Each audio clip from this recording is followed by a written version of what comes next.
Hello students, this is Pranavi. Welcome to Safalya YouTube channel. Students, তোমরা যারা class 11 first সেমিস্টারে পড়ছো, তোমরা খুব ভালোভাবেই জানো তোমাদের এক্সাম কিন্তু খুব কাছে চলে এসেছে এবং তোমাদেরকে আমি অনেক আগে থেকে এবার বলে এসেছি যে এবার কিন্তু তোমাদের হাতে একটা সুবর্ণ সুযোগ আছে। সেটা হলো তোমরা এর আগে কোনোদিনও যদি 90% আপ পরীক্ষায় না নিয়ে আসে থাকো তাহলে কিন্তু তবুও তোমরা এবার ফার্স্ট সেমিস্টারের এক্সামে আপ টু 90% কিন্তু মার্কস এক্সামে খুব ইজিলি নিয়ে আসতে পারবে।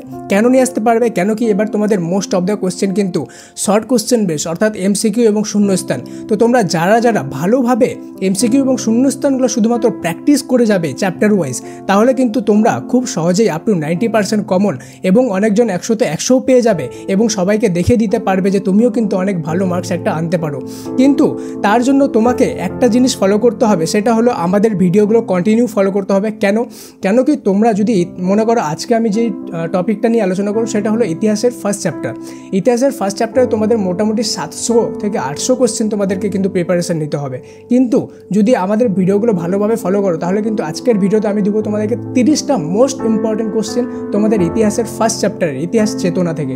ওকে, তোমাদের মাত্র 3টা কিন্তু চ্যাপ্টার আছে ইতিহাসে, 3টার মধ্যে আজকে একটা চ্যাপ্টার, নেক্সট 2টা চ্যাপ্টার আপকামিং ভিডিওতে আসবে। ঠিক আছে, তো যারা এখনও পর্যন্ত সাবস্ক্রাইব করোনি চ্যানেলটাকে সাবস্ক্রাইব করে রাখো, তাহলে কিন্তু এই ধরনের ইম্পর্টেন্ট ভিডিও নোটিফিকেশন তোমরা সবার প্রথমে পেয়ে যাবে। তো চলো বেশি দেরি না করে ভিডিওটি শুরু করা যাক। এবং আগেই বলে দিই, ভিডিওটা একটু বড় হতে পারে কিন্তু 90% পাওয়ার জন্য একটু ধৈর্য তো তোমাকে রাখতেই হবে। চলো ভিডিওটা শুরু করা যাক।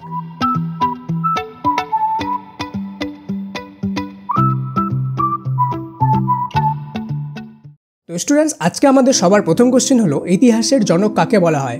অপশন খ হলো right answer Herodotus. Second question হলো হেরোগ্রাফিক প্রাচীন কোন দেশের লিপি ছিল? ক মিশরের।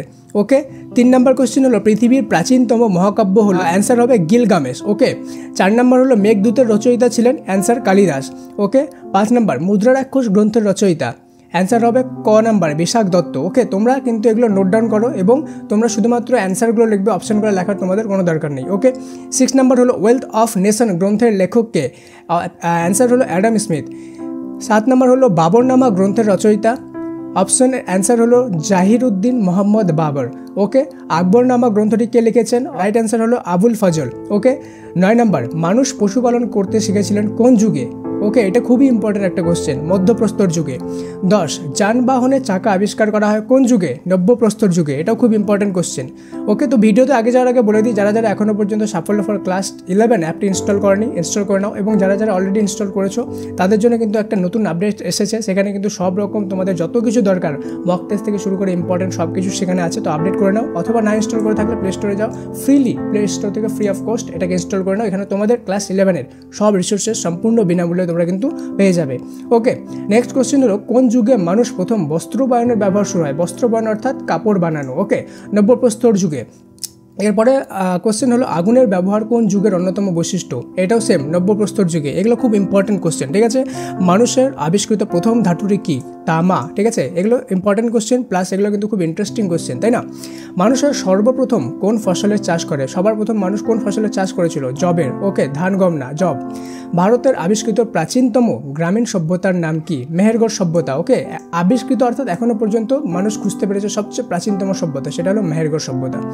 16 নম্বর হয়ে গেল হরপ্পা সভ্যতার প্রধান বৈশিষ্ট্য কী ছিল? নগর পরিকল্পনা, অর্থাৎ হরপ্পা সভ্যতা তখনকার দিনে কিন্তু শহরকে একদম প্রপারলি প্ল্যান করে বানানো হতো। ওকে, 17 নম্বর কোন দেশকে পিরামিডের দেশ বলা হয়?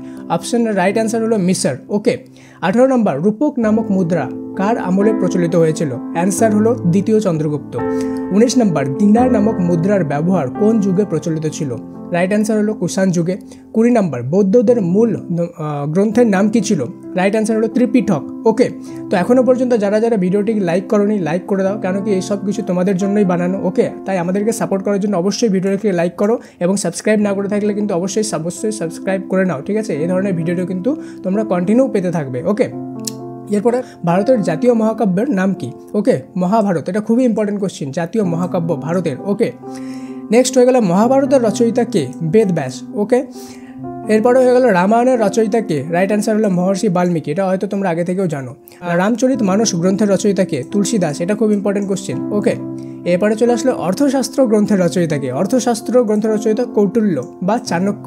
ওকে, পঞ্চতন্ত্র গ্রন্থের রচয়িতা হয়ে গেল বিষ্ণু শর্মা। ওকে, 27 নম্বর হলো মেঘদূতম কাব্যর রচয়িতা কে? অ্যান্সার হলো কালিদাস। ওকে, বাণভট্ট রচিত গ্রন্থের নাম কি? অর্থাৎ বাণভট্ট একজনের নাম। ওকে, এই রাইটারটা রচনা করেছে এমন একটা গ্রন্থ বা বুক হলো হর্ষচরিত, ঠিক আছে, বা হর্ষচরিত।